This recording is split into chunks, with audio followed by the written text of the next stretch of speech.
got a publicist with you, huh? No, yeah, she didn't want me to do this without at least. Definitely don't chew that on the air. Okay. Boom, we're live. People are going to get mad at you chewing that on the air. They're hearing it right now.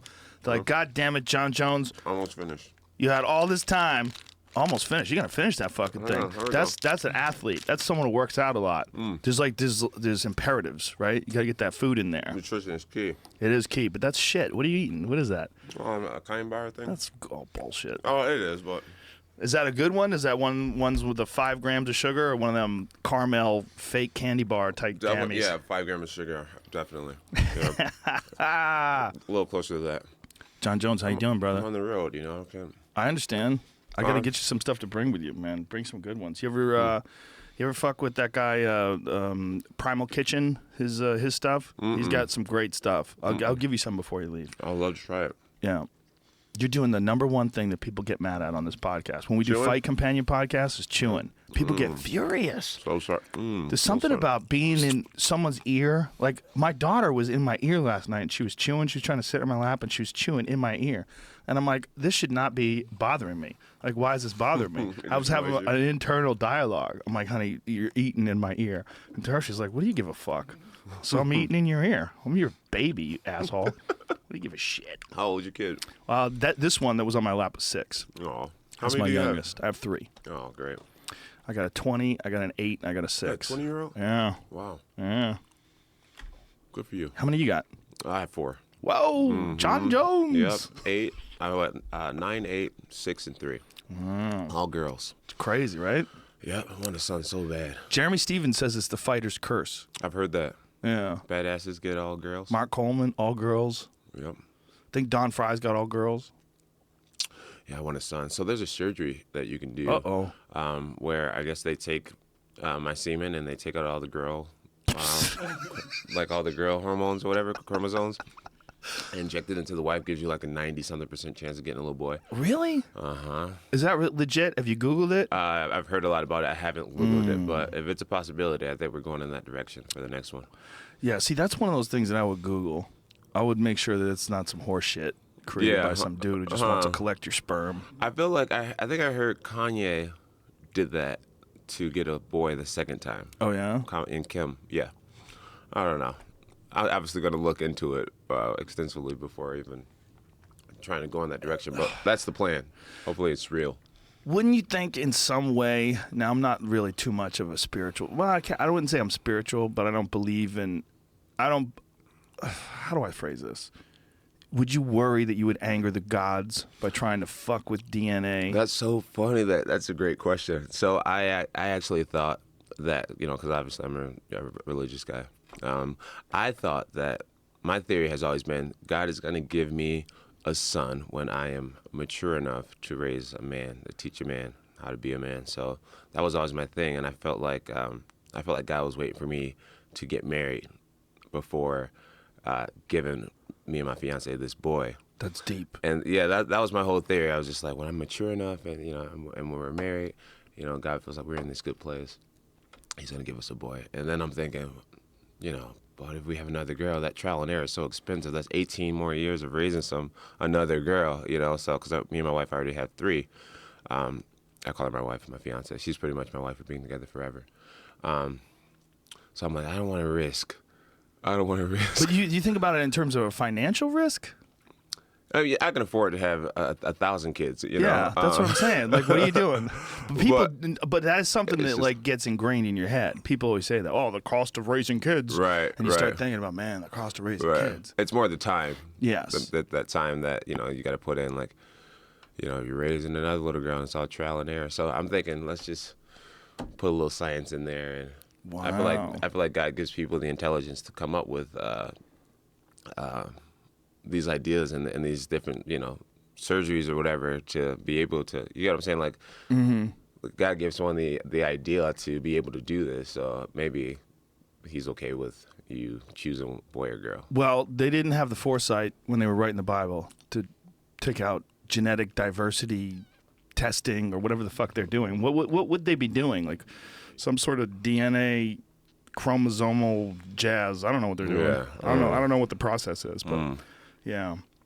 Well, people, I mean, Wouldn't you say personally that like people who are religious, almost all of them sort of pick and choose what they decide to agree with and not agree with? I agree. mean, you're a religious person, but you have a tattoo. Right. You have a religious tattoo, which is Right. double ironic because it funny. says in the Bible not to get tattooed. Right, not to mess with the temple. Right. But then you gotta. Pick and choose, right? What you want to listen to. Yeah. It's not the way it's supposed to go either, but, you know, we're imperfect, and he knows that. Do you think when you were talking about like wanting to wait until, or that God would give you this opportunity when you were more mature, when you were mature enough to raise a man, do you think about that? Like, man, why do I have to wait? Like, why am I not mature enough right now? Like, if I can internalize that and if I can understand that, like, what is the difference between me in the future when I am mature enough to have a man and me right now? Like, why have I not learned enough lessons? Why have I not balanced myself out enough? I feel like I'm learning lessons every year, you know, every month, every day. I feel like I'm growing as a person and as a man, but I know about some demons that I still struggle with, and I feel as if when I'm over those, I'll feel ready to be able to raise a man and teach a man how to be a proper man. But you don't feel like you're over those yet. No, you're in the middle of it. You're in the struggle. Yeah, definitely kind of still in the struggle of some things, you know, but I've definitely got over a lot of things that I used to struggle with, which I'm excited about. But, you know, life is it's a work in progress.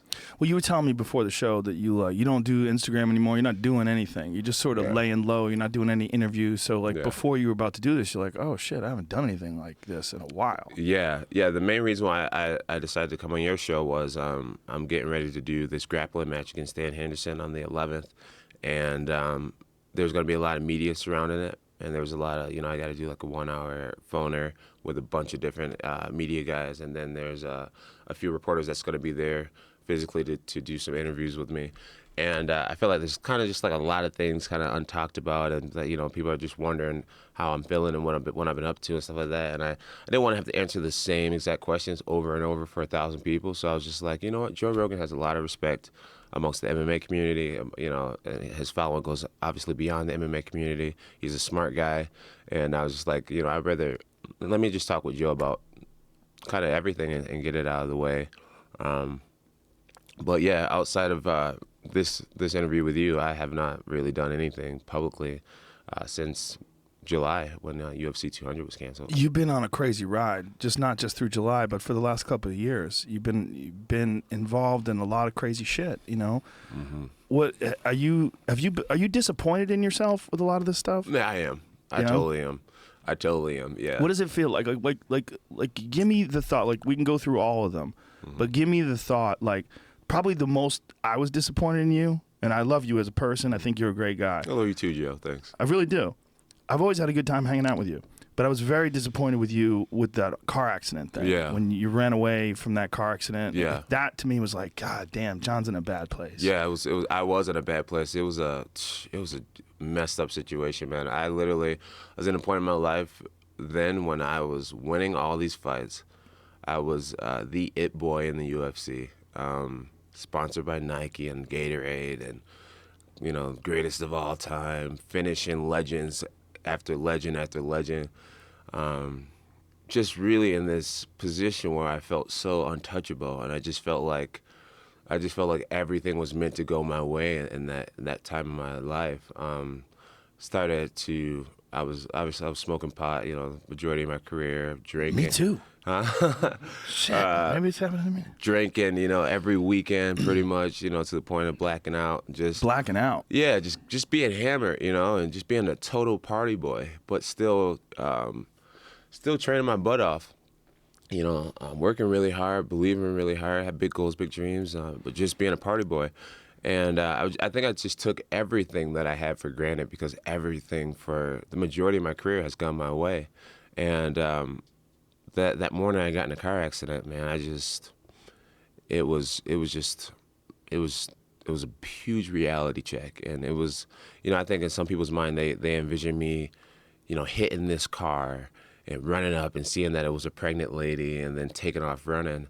And then people said that I came back and grabbed a load of money, which is the stupidest thing ever. Why would a millionaire need to grab cash, right? Did you run back to the car? So I literally, I went through a light. It was like a green light that said that I could turn left, but you're supposed to yield for the right of way, right? To turn left, and person came through, and I just assumed it was my green light to go. Obviously, being not completely clear-headed, and I ended up running into a car. I was definitely disoriented. Disoriented from the accident? From the accident, for sure. Just kind of like, what the hell just happened? It was a really big hit, but I was fine. I had no injuries, and I just felt like, well, maybe it wasn't that bad of a hit.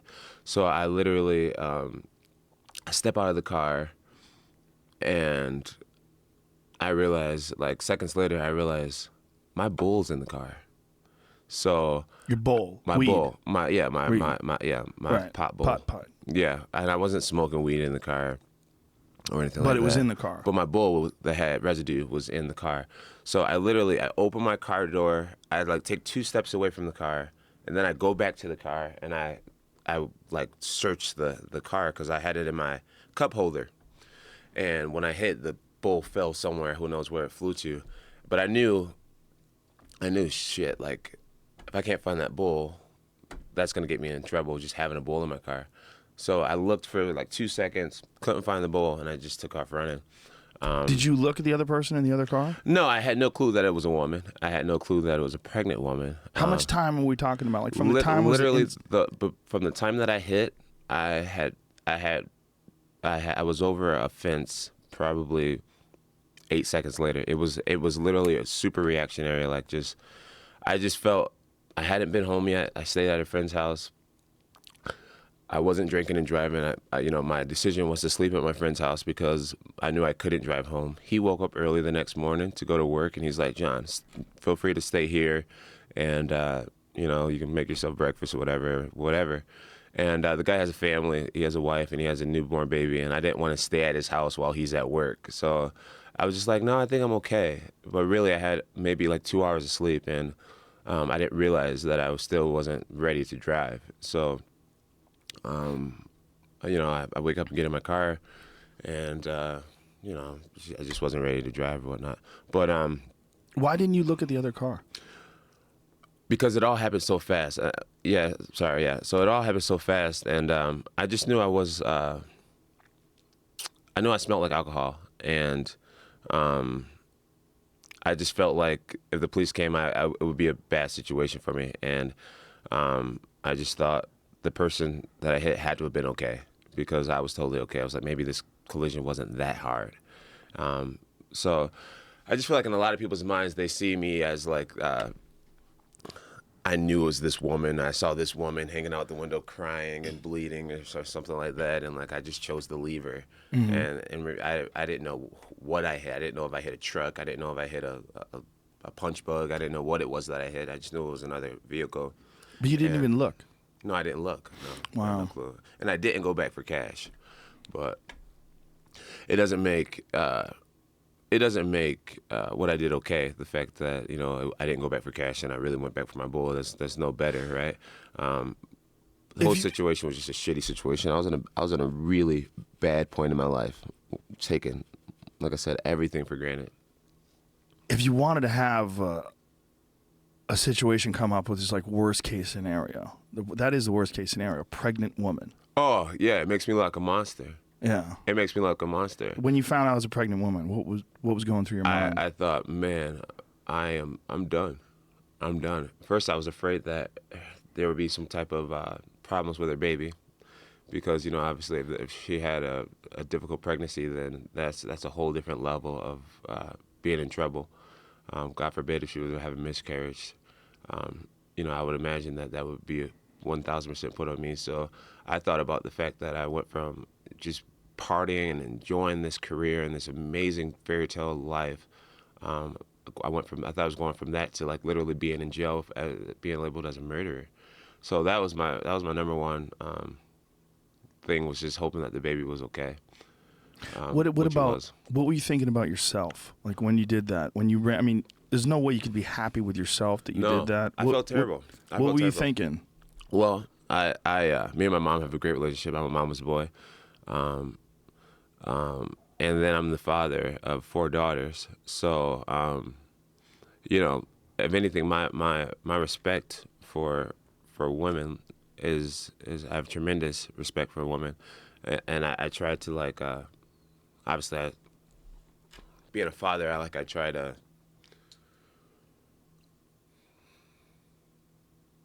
I just felt like a monster. I felt like a monster. You know what I mean? I just felt terrible. I felt really bad. I was mainly just concerned with this woman's health and safety, and I'm really glad that she ended up being okay.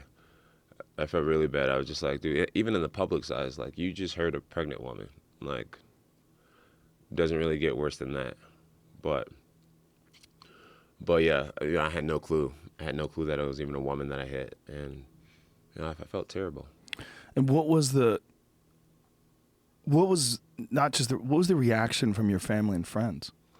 Surprisingly, it was okay. They support me so much, and they love me so much, and they know that that I have a really, I believe I have a good heart. They know that I have a good heart, and they were just thinking, man, like. Did anybody step in and say, "Hey, man, you got to get your shit together"? Oh, I've had a lot of people tell me I need to get my shit together. And what was it about? Like, what besides that? What do you mean?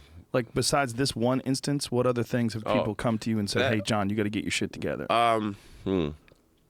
Well, kind of all of it, everything that's happened over the last 2 years or whatnot, makes people feel like they can tell me that I need to get my shit together. Mm-hmm. I recently went outside to. My garbage man was coming up, and I was late getting one of the garbage out to the side of the road. So he waited for me, and he even told me, he was like, he was dumping my garbage, and he was like, "Hey man, like I'm waiting to see you fight again. It's like you really need to get it together." And I'm like, man, this dude's parked outside of my little mansion, pretty much telling me to get my shit together. Taking out like everybody feels like they have the right to tell me to get my shit together. Right. And at the end of the day, I sit there and I humbly take it because they're right. Yeah, they're right. But at the same time, how many motherfuckers there are in the world. You know what I mean? Like so many people are into all types of crazy shit. Yeah, but you can't compare yourself to the losers of the losers. I know what you're talking about. You know what I mean? You could say, hey, well, compared to dudes who like to go out and who fuck knows? Goats, I'm fine. Exactly. Who knows what weird shit this guy's in, right. And he's telling me to get my shit together. It's like, just because my shit's publicly don't mean you're any better than I am. That's true, but you know what? That conflict is never ending, and you can't get involved in it. Like that conflict that you're starting up in your own brain right now, it's a rationalization conflict. You start rationalizing your behavior versus, well, a lot of other people do worse. Well, that is a dead end. Well, that's a bad road that a lot of people go down to make themselves feel better. Right. The only thing that can make you feel better is to be pure or to be actually clean. Get your shit together. Yeah, because like if someone comes up to me and says, "Hey man, you've been ripping off old ladies and stealing money from the church," I'd be like, "What the fuck are you talking about? It doesn't make any sense. That's not true at all." Right. So if someone says something to you that's rude, that's not true, it doesn't have any impact on you. Right. But when someone says something to you that's rude but true, then you have to rationalize. Then you have to go, well, what about you, man? Well, what's going on with your life? Maybe you're into some dark shit, Right. That's a bad road. And it's a defensive road. And as a fighter, it's a natural instinct. Somebody hits you, you want to hit them back. You know? Somebody attacks you, you won't, well, what about your weaknesses? And you want to try to search them out. And I'm sure a lot of people go through that when they read social media and they see these anonymous eggs on Twitter saying mean shit to you. Right. You start thinking, I want to know who this fucking guy is and what's going on in his fucking life. That is a trap, man. That's a trap. Well, like I said, I do respectfully take it. Like, I've never had someone say, hey, get it together, Jon. And then I sit there and be like, oh, what, I always, thank you so much for caring. Thank you so much for, rooting for me still. And I really appreciate it. And I'm working at it. And I seriously have been working on my personal life tremendously. And as of right now, I feel amazing. I feel better now today than I did when I was beating everybody's ass and, sponsored by the world, and like I literally feel better today because I feel like I've conquered a lot of demons in my personal life. So you feel better, meaning you feel more at peace? You feel more at peace, calm? more at peace, you know, like not worried about social media all the time. Like that has brought a lot of peace to me. Not worried about what people are saying, not even worrying about what's going on in the UFC, like who has the belt or you know, just being Jonathan Jones and having my group of friends across the country who genuinely love me, focusing on my kids every day, you know, taking my girls to cheerleading practice, picking them up from school, dropping them off at school, basic stuff like me and my fiance, you know, living life, being on top of stuff. Yeah, being on top of stuff. You know, I'm in no debts. You know, everything's caught up. Everything's spot on. You know, things I wanted to get fixed around the house. You know, that paint chip is painted now. You know, everything's just everything's so put together right now in my life, outside of sports, and obviously having the clear mind, something that I haven't had in a long time. You know, I just feel really good right now. So, as far as and then also being in a position where I don't really need to fight again either. You know what I mean? Financially, you mean? Financially. But you know? Don't you though in your mind? Oh yeah, I have to fight because the story can't end like this. Yeah, well, it's like the financial thing is beautiful and everything like that. It's wonderful that you're set for life and you can just kick back and your children will be taken care of and your wife will be taken care of. That's all beautiful. But you have a responsibility of greatness. Yeah. There's very few people that ever get to the position that you not just were in when you won the title, when you were the youngest ever UFC heavyweight or light heavyweight champion. Not just that, the youngest ever UFC champion. Not just that. There's also a responsibility that comes with potential. Right. It's not just like what you've done, and you know it's what you could have done. Right. You fought Alexander Gustafsson. Be honest about that. How much did you train for that fight? I trained for the fight, but I definitely I had this thing where I just felt invincible, and I did a lot of wild stuff leading up to the fight. I definitely didn't give it my all. As far as partying and not sleeping right, mainly and partying, drinking, staying up all night. Yeah. I mean, when you win a fight like that, where you weren't 100%, does that sort of almost reinforce this idea that you could do anything you want, and that, man, imagine if I trained next time, if it's someone big, I'll train. Like, yeah. So I have this. I'm going to share something with. I'm not sure if I've ever shared this with anyone else before, but I had this crazy thing that I would do, where I would party 1 week before every fight, and I did it throughout my whole career, and this was stupid, but it was this mental crutch that I had. I literally would. 1 week before every fight, I would go out and I would get blacked out wasted. And my logic was, if this guy were to beat me somehow, I can look myself in the mirror and say that, well, I lost because I got hammered the week before the fight. So it was a built-in safety net. It was a safety net. Yeah, exactly. So I did it my whole career. I would go out and get hammered 1 week before every fight. Have you ever worked with a sports psychologist? No, but now I don't. My Oven St. Preux fight was the first fight that I did not do that. It was my worst performance. So I don't think it was your worst performance. I think you were very unjustly criticized for that fight, because I think Oven St. Preux is a very tough guy. He's a very difficult fighter. He's very strong. He's got a brutal left kick. Yeah. He's athletic. He moves well. I believe it was a good performance, but it was still my worst performance. See, I think Oven St. Preux is a really tough guy, and it was a tough fight, and you hadn't fought in a long time. You were off for how long? How many months? 16 months or something? Yeah, it was over a year. Yeah, it was a long time. Over a year. Had a lot of stuff going, yeah. And then you're fighting a guy who'd been pretty active and fought some good guys, had a great victory over Shogun and looked real good in a lot of his fights and was an up-and-comer. The main thing about Ovens that really bothered me was he was the most, he was seasoned. He actually has been fighting longer than I have. A lot of people don't realize that. But he was just so green and raw still. Like skill-wise. Like I don't... I study everybody extensively, and then I come up with their patterns. I figure out the way they flinch. I figure out their first favorite punch, their second favorite punch, their third, their favorite combinations, their setups to their takedowns. When they clinch, what side their head's going to be on. Literally everything. I know everything about every opponent. What side they're going to shoot, whether it's going to be a head inside, head outside. What am I going to do about that, you know? I figure out everything, why they shoot, what area of the cage they like to shoot, everything. And with Ovince St. Preux, he doesn't know what he's going to do. He's so... unorthodox, you know, and he gets these random knockouts from these weird angles, and he just wings stuff, and he almost closes his eyes, and next thing you know, he's knocked somebody out, you know. So the scary thing about him was he's so unpredictable, and I had a lot on the line. So I just said, you know what, this guy is he's in a shell pretty much the whole fight. He was defensive the whole fight, and I just thought I'd coast through the fight and not really risk anything, which I felt like I let myself down because normally normally when you get someone like that, you just, you know, take them out. You know, I should have just been able to take them out, but I was content with winning, and I think that was one of the first fights where I actually just wanted to get the win, get my money, go back to my actual goal, which was DC, instead of wanting to finish this guy like normal. So I had to really questioned myself on why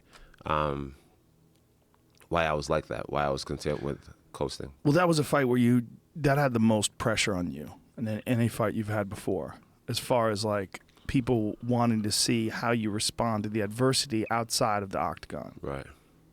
I agree. I had a lot of pressure, and I feel like I responded great to my adversity. You know, I did all the things I had to do to get back to the stage. You know, I handled all my probation obligations, and I stayed healthy. I started powerlifting, and I hired a nutritionist. I looked better than ever. I felt better than ever physically. I did everything I had to do. I manned up and was responsible for my actions. Yeah, was it Greg Jackson that thought that the powerlifting might have a bit of an effect on your performance? Yeah. He thought that you were doing too much of that? Yeah, well, I was doing too much of it. So I started powerlifting, and I took off 7 months of martial arts training. I didn't show up to Jackson's for 7 months. And I showed up to this place called Zia Strength Systems, a powerlifting gym, 4 days a week. Just getting jacked. I became obsessed with lifting heavy weights, and I literally did no martial arts training. And then about 4 months out from the fight, I started to come into the room a little bit more. And then only 3 months before the fight did I actually start a training camp. Now, why did you do that? As far as like cardio and things like that, wouldn't you think that your cardio would dramatically suffer from just lifting weights? Well, I did a lot. I had a lot of weight to lose because I had gotten big, and I actually did a lot of cardio training. But I had these new strength and conditioning coaches who specialized in powerlifting. So we had to come up with a plan together of how we were going to start not weightlifting and doing all cardio. And even at the beginning stages, it was like, okay, well, let's just lift lighter weights more. And I was like, no, I need like cardio. Right. And so it was just a big learning thing that we had to do together. So these guys, were they involved in martial arts at all? These my powerlifting coaches? No, they weren't. So, and they were giving you advice about martial arts training? So they're like sort of learning on the job. Yeah, kind of learning on the job, but they weren't giving me advice about martial arts training. It was just a learning curve. I don't think they had ever worked with an endurance athlete the way that I am, and so mostly they work with football players or powerlifters. They work with a Philadelphia Eagle and a lot of powerlifters, yeah. But these guys, to their credit, they were really humble, and they listened, and they were able to, and they quickly adjusted what we were doing every day to make it more about endurance and not about maintaining muscle or strength and things like that. And I felt like I got in really good shape with these guys. So, and now we're at a place, because I'm still working with these same guys. Now we're at a place where we realize the importance of endurance, and we're going to start way farther out. And like I said, these guys are humble enough do what I need them to do, is put me through some strenuous workouts that I think are a great idea. Make sure my endurance is in the right place. So other than the fact that you did so much strength and conditioning or so much powerlifting, what else was like? What did you feel when you got into the octagon when you fought over in St. Preux? Did you feel stronger? Did you feel like your endurance had been diminished slightly because of all this powerlifting? Well, like like I was saying, I took off 7 months of martial arts, and then I did a 3-month camp, and so if you like anything, if you take off 7 months of anything, your game is going to change a little bit. So literally throughout my training camp, I found myself trying to learn how to fight again. Pretty much, I felt like Timing was off. My timing was off. My creativity was off. The things the go-to moves that I used to do weren't quite there. I would watch some of my old training practices or my old fights, and I'm like, man, I'm not doing this stuff that I was doing before. So I was really nervous going into I knew that I was ready to beat DC because I was so well rehearsed, and like the drills and everything were so well rehearsed to beat DC. But as far as going in the fight with Oven St. Preux, I just felt like my creativity was kind of gone, and my ability to improvise wasn't quite there, and that was just from taking off so much time from martial arts. So in the fight with Oven St. Preux, I felt really strong. I felt really, really strong. Like picking him up against the cage and taking him down felt effortless.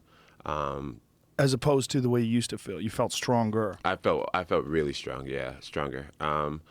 What else? Endurance felt good. It felt good. It wasn't as sharp as normal. Like a few times when I took him down, I remember I wound up in a punch, and I threw a big punch, and then I wound up, and then I hit him again. And DC said it was in the back of the head, which it wasn't. It was on the neck. But I was throwing big shots on Ovens instead of throwing a whole bunch of shots, and that was because I was feeling lactic acid in my arms. So so that kind of made me nervous that I didn't have the normal level of endurance that I normally have. Do you think that's because you had more muscle bulk? I think I think it is because I had more muscle bulk. But on the bright side, and not that this is a good thing to injure someone, but I did break or fracture his arm with a kick, and that's something that I've never done before. So that showed me that that has to be connected to just developing so much power in my hips and in my legs. It's a point of there's like a balancing tipping point, right? Where it's like strength versus endurance and trying to find that perfect line. Right. And right now, as I sit here today, I'm using my past experience and to measure what I'm doing as we speak. So right now I'm strong as hell. But my endurance is actually in a really good place right now, and I'm not fighting until July. So now I'm figuring it out right now as we speak. When you got really big, were you doing that? Were you thinking, hey, one day I'm going to fight heavyweight. Let's see what I would be like as a heavyweight. I didn't know what I was going to do at that point. I just needed something to be passionate about.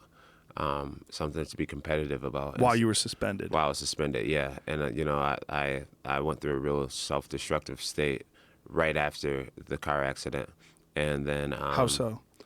I just started to party more. I was really depressed. Yeah, the belt had been stripped from me, and not until Anthony Johnson and DC fought that first time did I join the gym and get myself together. Why was that? Just watching that fight, watching these guys competing for your belt? Yeah, just seeing them compete for the belt, I thought to myself, man, I am wasting talent. I'm wasting everything. Like, I believe I can beat both of these guys.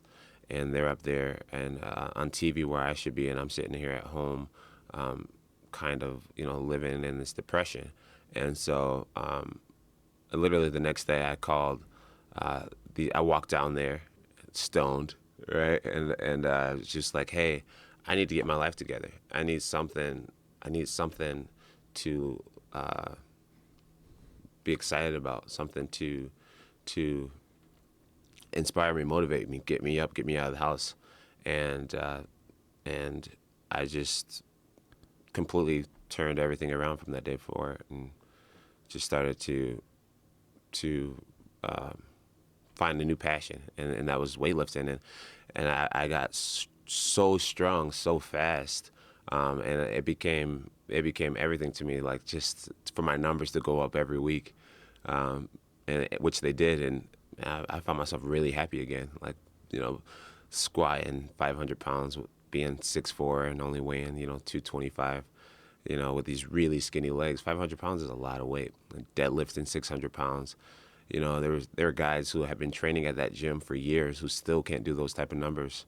And I was able to do it. So I was just like, man, I can do anything I put my mind to. And I just thought I was going to become one of the strongest motherfuckers in Albuquerque. Like, that was my that was my plan. Well, powerlifting gyms are very competitive, and guys get super hung up on the idea of like lifting heavier and heavier weights. Yeah, and it's hooked. I've had Mark Bell on the podcast before, and we also did a podcast in Columbus with Louis Simmons, who's a world-famous powerlifting guru, and he's a fucking maniac. And it's all, with all those guys, it's all just about putting up big numbers. Keeping going, keep it going, That's keep it going. Heavier numbers, you know? Yeah. I fell in love with it. It's crazy sort of discipline. It is, yeah. It's so simple too. You just lift it up. But it's very satisfying for people looking at it. Like, who gives a fuck if you squat 500 pounds? Right. But when you're doing it, like, yeah, you're screaming. Yeah, exactly. Clink, yes. Yeah. Everybody high fives, chalks flying in the air. It's the best, dude. I'm telling you, I love it. I really love powerlifting. Were you worried at all about getting injured though? Because that's a big part of powerlifting too. No, I have pretty good trainers, and they teach me the right way to do things, but they also allow me to be out of position a lot of times too, because a lot of times people focus on the perfect form at everything, but when you're lifting real big weight, you're not always going to be in the perfect form. So they almost allow me to be out of position sometimes, or not in the perfect form, and still power through positions. That way you're strong.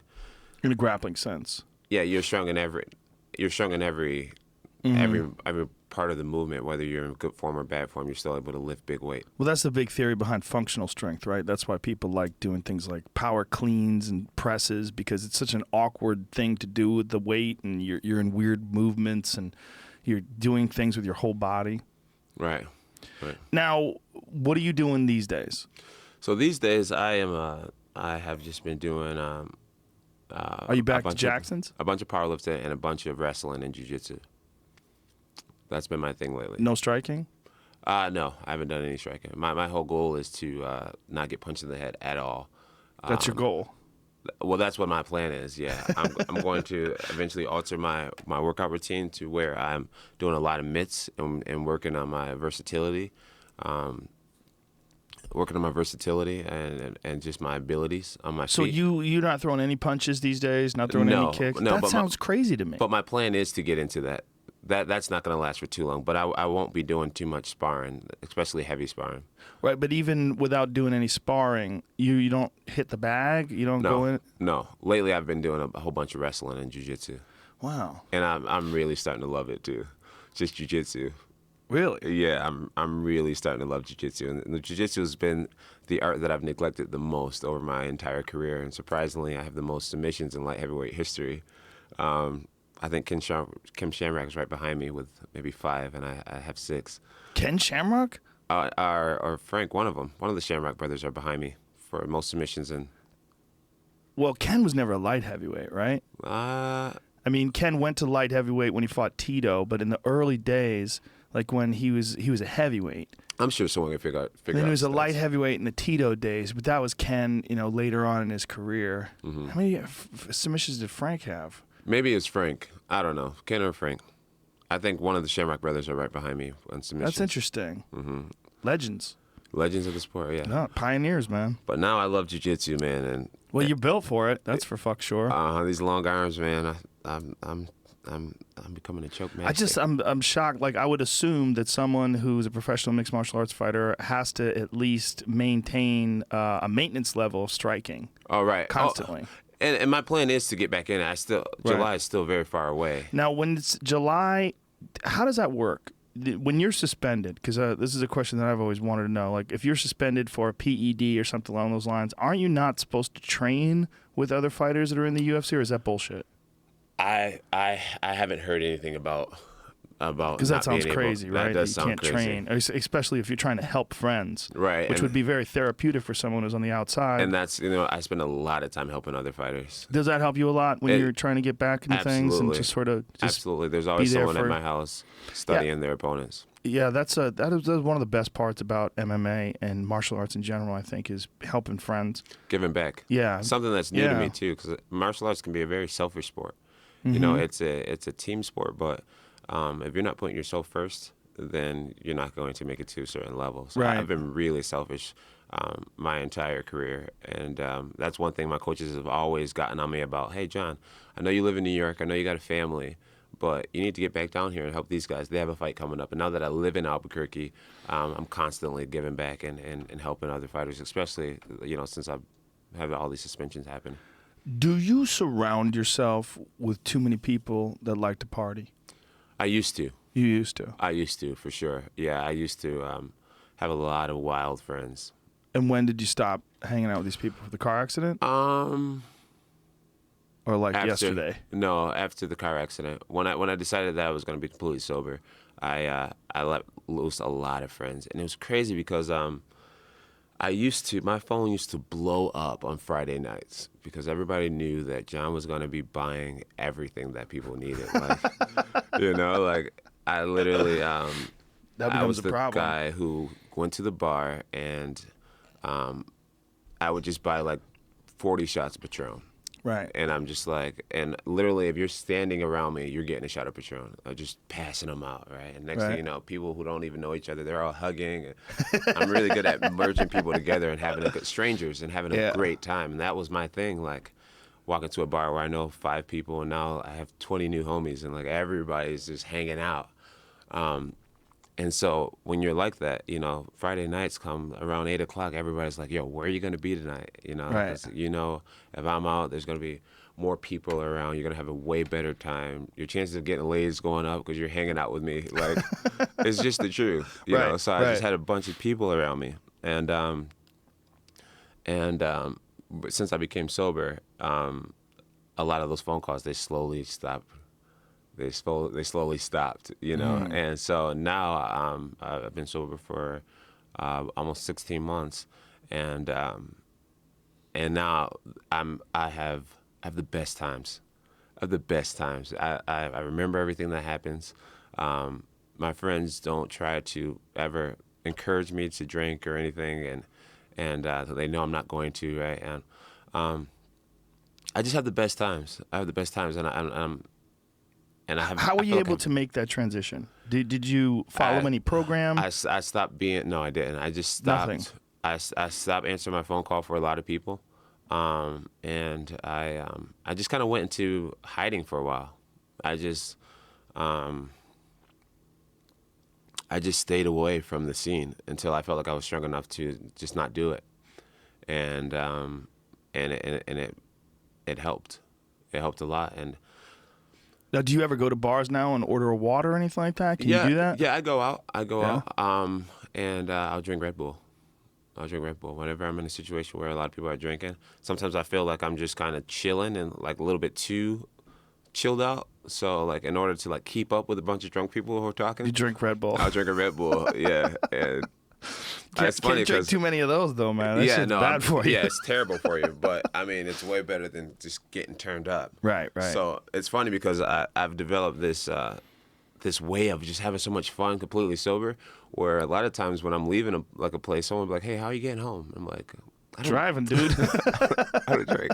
Yeah. Yeah. So it's great. I really do appreciate my sobriety. I love it, Joe. Now you were saying you were having a problem with pot too. Yeah, dude. I've been a stoner since high school. Yeah. Is that like stopping that? Was that as easy as stopping drinking, or is it? What's more difficult? It was. It was. I think stopping pot was really tough because I literally didn't associate with too many people who didn't smoke. That's the way I kind of like a lot of people on my own team. I didn't hang out with them because I was kind of one of the hardest working guys on the team, but a little bit of a bad boy, and none of my teammates were really. A bad boy meaning you smoke pot? Just meaning I was just always down for a good time. Right. You know what I mean? So I just kind of, a lot of my friends were people who weren't martial arts, had anything to do with martial arts, and I would always kind of associate with just party people who like to have fun. Mm-hmm. So I realized once I quit smoking that I really didn't know too many people who didn't smoke. So I had to kind of start hanging out with people who didn't smoke, which I kind of found, I thought was just like, These people are boring. You said it, Joe. They don't talk about cool shit. Yeah. They don't like to stare up at space. Yeah. They don't want to go to the mountains and meditate in fucking cross-legged position. Yeah. I had to find people who were just straight, who were always just straight. And I had to find different activities too. Right. And because when you're hanging out with people who don't party, they have certain ways that they have fun. And it's usually based around a lot more activities, I feel like. So I got into mountain biking and, jogging more and fitness, fitness and things like that. So now, fitness is like my drug. I really love being strong and being healthy. And like I do mountain biking and jiu-jitsu. I do a lot of jiu-jitsu these days. And so that's kind of like, that's, what I live for outside of family, of course.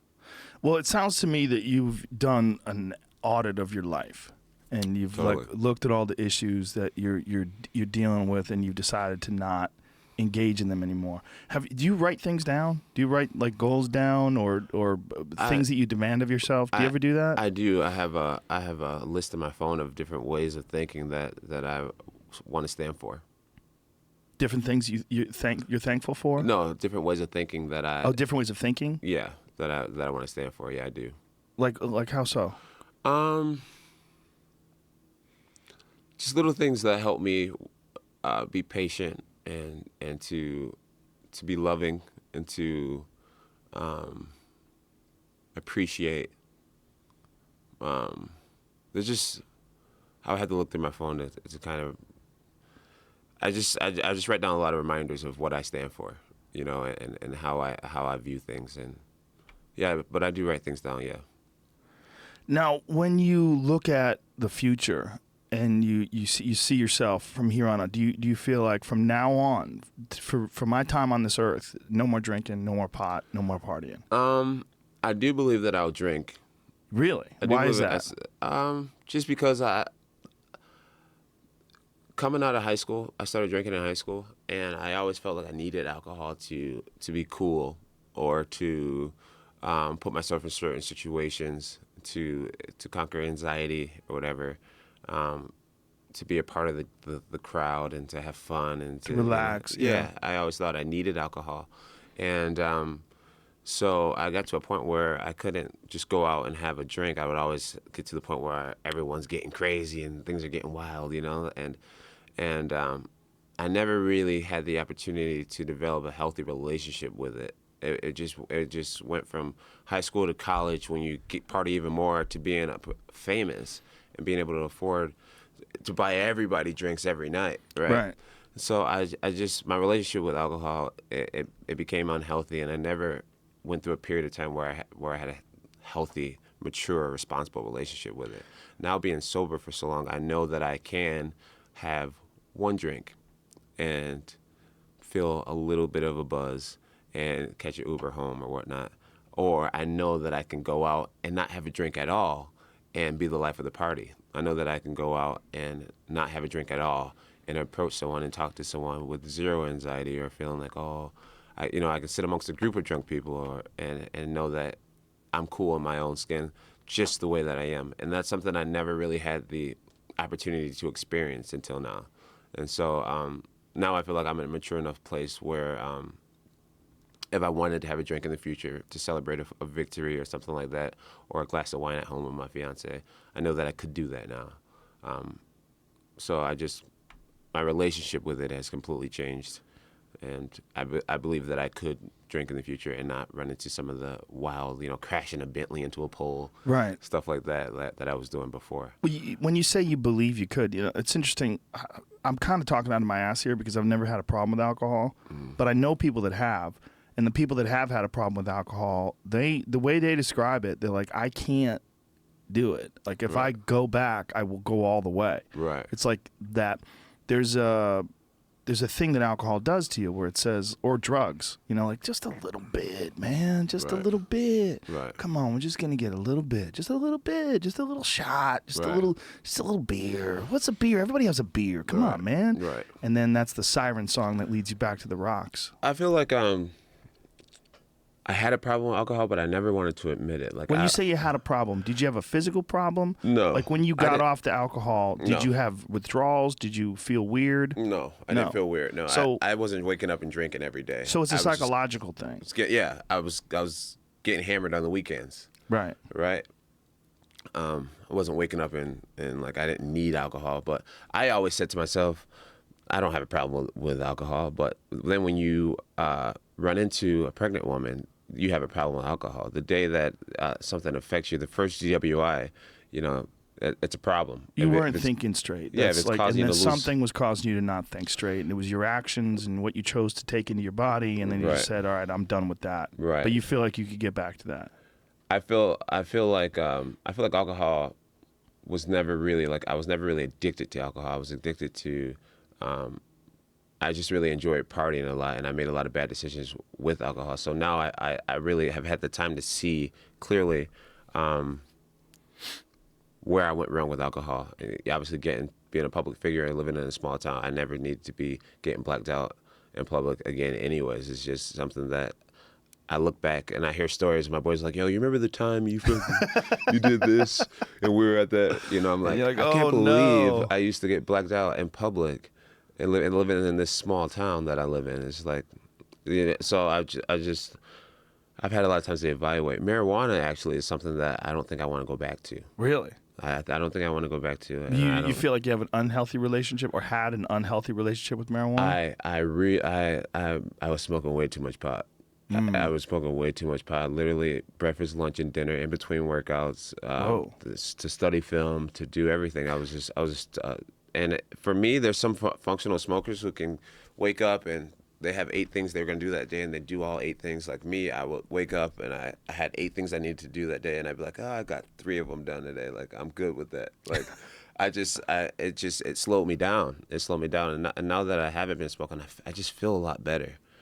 I feel a lot better. I feel more on my game. I feel sharper. I'm thinking of sparking up a joint right now. Go ahead. I'm like, what are you saying? I know it's probably hard for you to hear. I know this probably. Well, no, I mean, honestly. It hits everybody differently. It absolutely does. It absolutely does. And that's important. And so does Red Bull, and so does alcohol, and so does everything else. Yeah. You know, it was all day, every day for me. But do you think that you, was it all day, every day because you were looking for an escape, or was it all day, every day because it had formed a habit and that's what you were used to doing? It just became a way of life. It became a way of life for me. When you're dealing with the amount of stress and just the amount of pressure is probably a better word of being, you know, one of the great fighters of all time. I mean, you're without a doubt one of the best fighters that's ever fought in MMA.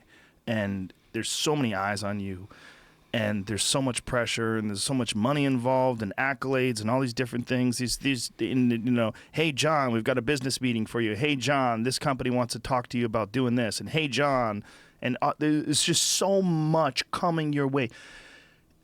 Do you feel like it's almost like you had set yourself up in a position where you needed like some escape? You needed an escape valve, and that's what you had found through the drinking. That's what you had found through the pot. You had found these ways where you could not be Jon Jones for a while, where you could be this blacked out dude at a bar. All of a sudden you feel normal, you know, Right. as normal as you can feel by being a 20-whatever-year-old millionaire fucking throwing shots around in Albuquerque. You'd found a valve to release you from some of the intense pressure of being one of the baddest motherfuckers on the planet. Yeah, I agree with you. Yeah, absolutely. It definitely made you feel for those moments. Take your hands away from me so you can. I'm sorry. That's all right. So you're just blocking the microphone. It's yeah, sorry gonna about sound weird.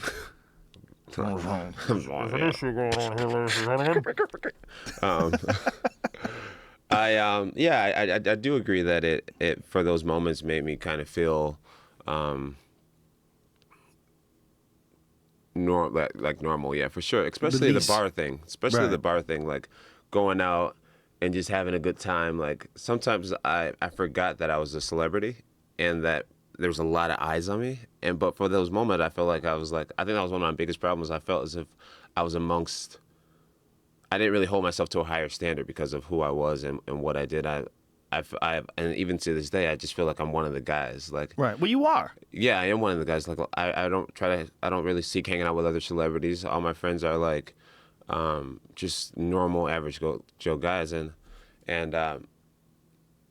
back when I used to party, I used to feel like that was me just not being Jon Bones Right. Jones and just being one of the guys, like, just doing the wild shit that everybody does. And then when something bad happens, it's like Right. you're quickly reminded that millions of people around the world know exactly who you are. So it's like, But it's a two-edged sword too, because the people that get completely lost in the idea that they are this unique and special person, you eliminate yourself from all those other folks, and Right. you separate yourself, and then it's extremely hard to relate. right. And there's a lot of celebrities that go into a shell, and everywhere they go, they have security that takes them places, and they Yeah. get delusional. Right. They have a completely distorted perception of how people interact with them because Right. they don't just go hang with people. Right. Yeah. And that's definitely not me. I meet a lot of people and people say, man, you don't act famous. And I'm just like, I don't know. I really have a lot of pride in just doing just normal shit, like going to places that most people, even fighters in Albuquerque, don't go, just being amongst the people. And I think a big part of me longed to just kind of just be not famous sometimes. Now, my question, the reason why I asked you that is, how do you plan on handling that now? Because if you're not going to be drinking and you're not going to be smoking pot and you're going to, I mean, right now you're living life as just Jon Jones, the person, and happy with your family and happy with your life and just working out and having a good time doing jujitsu and all that stuff. But eventually, everything's going to ramp back up again. Media obligations are going to ramp back up again. All these things are going to happen, and the pressure's going to be back on you again. What are you going to use as that escape valve then? Have you considered that? No, I haven't really. Oh, No. that's very important. But I feel like I have matured in a way where I don't think it will affect me the way it used to. I've really had the opportunity to step away from it all, and realize what I had and who I am, and what I was, and I just feel above. What you used to be? Yeah, I feel above the way I used to let so much consume me. Like even right now, I don't know. It's just so hard to explain. I don't feel like I'm in the same. I don't feel like I look at things the same. Well, I'm sure you don't. I mean, Yeah. that's the thing about growth, and that's one of the things that when people are haters, what they try to do is lock you down to the old you. Right. They try to lock you down to you at your very worst. Yeah, man, you remember that shit in 2010? Right. When you said that fucked up thing when you were blacked out? That's you, bro. And you're like, Right. I don't even remember that. I was blacked out. Right. Like, what did I say? You tell me. And someone can believe that they are their past. Yeah, but we're not. No, you're you. Yeah. You're you. And if In you the have not had present. fuck-ups, then you don't understand the consequences. Yeah. I mean, you've had considerable amount of fuck-ups and a lot more Big than time. the average person in a public sense. There's a lot of people that have done a lot of fucked up things, but no one knows about it. Yeah. And the repercussions they feel, it's not the same as yours. You feel the repercussions of first of all, millions of people that loved you that were disappointed, millions of people that were jealous of you. They're like, I fucking told you he was going to throw it all away. There's a lot of that, too. Yeah, a lot of people psyched that you fucked up. It's far from throwing it all away. Sometimes I get people to write me and say things like, "Oh, you ruined a great career," or like you, like people have this mindset of that it's all over. Yeah, I And saw a lot of people saying that. People that I like said that. And it's like, And I was like, you're crazy. You're an idiot. You're crazy. He hasn't thrown it away. I haven't thrown it away. Right now, there's a pause going on. But as far as it being all over or whatever, it's just so far from being true. Do you follow boxing? A little bit. A little bit. Do you know Bernard Hopkins' story? No. Bernard Hopkins, one of the greatest boxers of all time for sure, and he'll fight December 17th for his last fight at 51 years old Jeez. because he's a goddamn defensive wizard. He still does commentary for HBO, still sharp as a tack. But Bernard Hopkins went to jail, and he decided when he went to jail, when he was a young man, he decided that from that point on, he was going to be disciplined, and that there's no more bullshit in his life, no more robbery or assault or any of the shit that got him into the position where he's in, and then he was going to dedicate his life to being a world champion boxer. And from that point on, he became one of the most disciplined boxers ever. Never ate bad food, never drank, never did anything stupid, always was in shape. And will go down in history as one of the all-time greats. Guaranteed shoe-in Hall of Famer. And I feel like Bernard Hopkins was created by the darkest moment of him being arrested and him doing time in jail. And when he came out of that jail, one of the first things that one of the corrections officers said to him was, "You'll be back." And he used that as fuel. And he knew that, like, there's no fucking way I'm going to look at that dude again. There's no way. There's no way he's right. There's no way. And ultimately, Bernard Hopkins escaped his demons by facing them, by being in hell. By being in hell. I think he was in jail for, I forget how many years, but just enough to cement in his eyes, to harden him to the fact that what he needed was discipline and control over his own destiny. Yeah. And I think that for a guy like you, you can take all those dark moments that you've experienced over this, and fuck, man, you think about it, man. You got away pretty light. That girl could have died.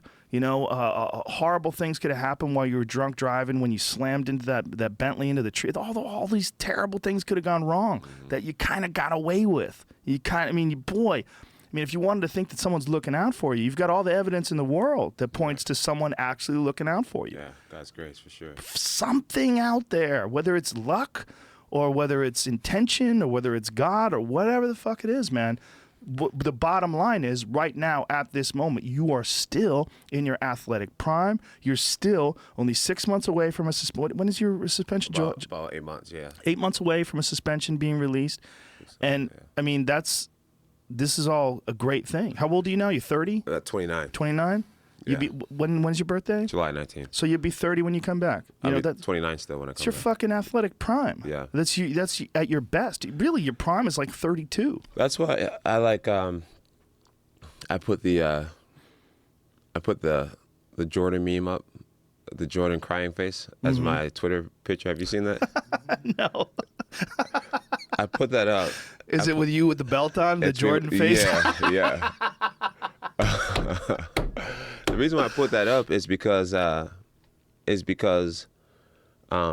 know that right now I'm in a position to do some magnificent and extraordinary things. I know that because I've made so many mistakes, I make the perfect role model. I make the perfect person to still be able to inspire millions of people. There's very few people who are perfect and flawless and just that clean-cut, never did anything wrong athlete. There's way more people who are like me, who have struggled with drugs or just being an idiot or just doing wild shit. Way more people who have let their parents down, let their families down, let their friends down, let themselves down. And because I made so many mistakes on such a public, such a big scale and so public, I feel like all the great things that I do from here on out are going to be that much greater because of where I came from to do it. I feel like my best is yet to come, and I feel like I'm in a position to really touch a lot of people and inspire a lot of people because of where I came from. So I'm really excited. Is that something you concentrate on more than you concentrate? I mean, do you concentrate on that as much as you concentrate on just doing it for yourself? Doing it for other people motivates me probably more than doing it for myself. Why is that? Is that from all of the accolades that you receive from all the fans? Yeah, and you just realize that you have all this love out there from all these people? Yeah, I just feel like I don't need it. I don't need any more. I feel like I've done everything already. I've been in all the wildest situations already. I've had all the craziest experiences. Stayed at the nicest hotels. I've seen the world. I've ate at the nicest Like, there's nothing else that I really need out of this thing. I've literally been there and done that already. I feel like I just feel like ultimately I've already gotten so much out of the sport, and what I need to do is to truly get something. What I really need is to know that I'm changing lives. Like, that motivates me more than anything else right now. The story, the legacy. And so the reason why I put that laughing meme up is because I'm laughing at my pain and my struggles right now. I'm laughing at what I'm going through right now because I know my future is just so incredibly bright, and I know the impact that I have.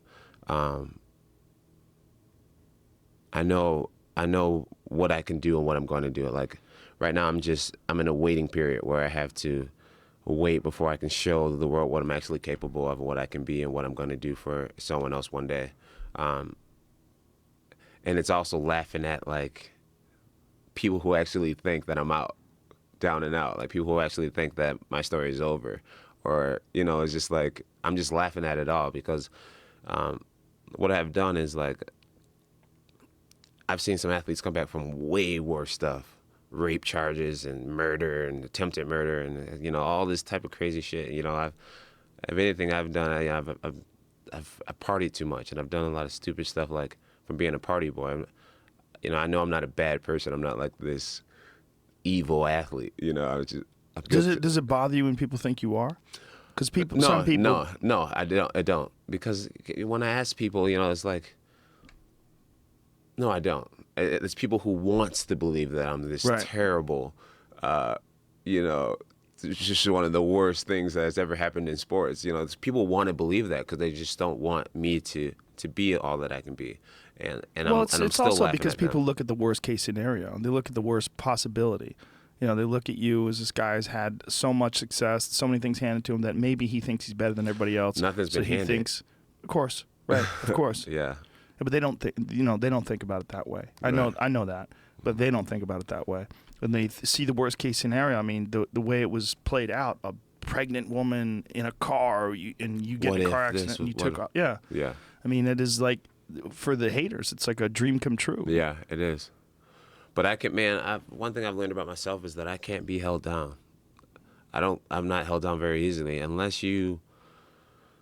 I just can't be held down, man. I deal with adversity very well, man. I always find a way to get my shit together and dig myself out of situations and ultimately rise above situations. That's beautiful as long as you don't count on it. Right. Oh, I'm at a position now where I'm sick of getting in my own way and like UFC 200. Let's talk about that. I literally... What happened? I did everything that I could to be back in the position to win that belt back. I was getting ready to just show this triumphant, amazing story of someone who just made it through a hit and run situation, had everything taken from him, and got it all back. And then I'm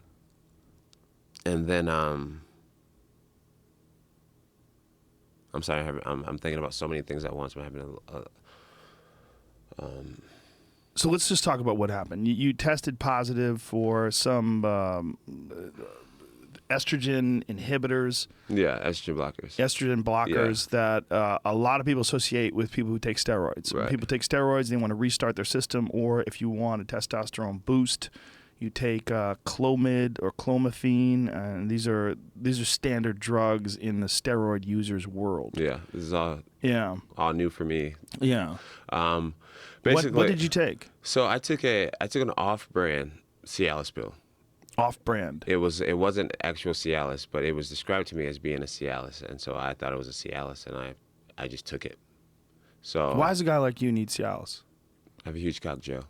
It's too big? It's too big. That's a good answer. You don't have the resources to get it normally? Just need... Yeah, I... You were partying? No, I wasn't even necessarily partying, no. I've taken like male enhancement before, and for people who haven't taken it, you literally, you go from being like that to just, it puts the twist at the end of a punch. Twist at the end of a punch. You know what I mean? Right. It's a good time. You know? And it's a good time. That's going to be a quote, Jon Jones. It's a good time. Now, what was this, like one of those gas station rhino pills? Yeah, one of those things? No, I had a teammate basically tell me, hey, he was talking about how his girlfriend's a pharmacist and he's capable of getting all this stuff and all that type of stuff. And I was like, well, I don't do drugs or anything like that. And he's like, you ever take a Cialis? And I was like, yeah. He's like, I got a Cialis. And I was like... But you said you don't do drugs or anything like that, but you had done drugs. Well, yeah. But no, he was talking about all these painkillers and all this different shit that he other things on top. Yeah. that he has because his girlfriend's a pharmacist, and he was. Where's she getting this off-brand stuff from? It's like I don't know. people get a lot of stuff from China. I mean, that's what happened with Anderson. Yeah. Anderson got liquid Cialis from China, and it was tainted. Yeah. Wow. This happens. I know for a fact I mean, everyone Yeah. knows for a fact it happens. Yeah. The supplement industry has a giant issue with the people that mix the stuff.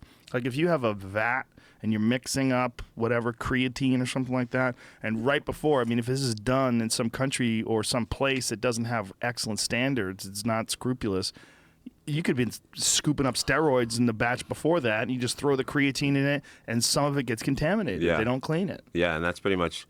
Well, I'll get to that, but Okay. So you this- take this off-brand Cialis. Yeah, the guy's like, you ever do like Cialis, Viagra's, and all that stuff, and I'm like, yeah, I've had male enhancement pills before, and he's like, oh, I got Cialis, and I'm like, oh, this is great. So I ended up taking one of the Cialis pills, and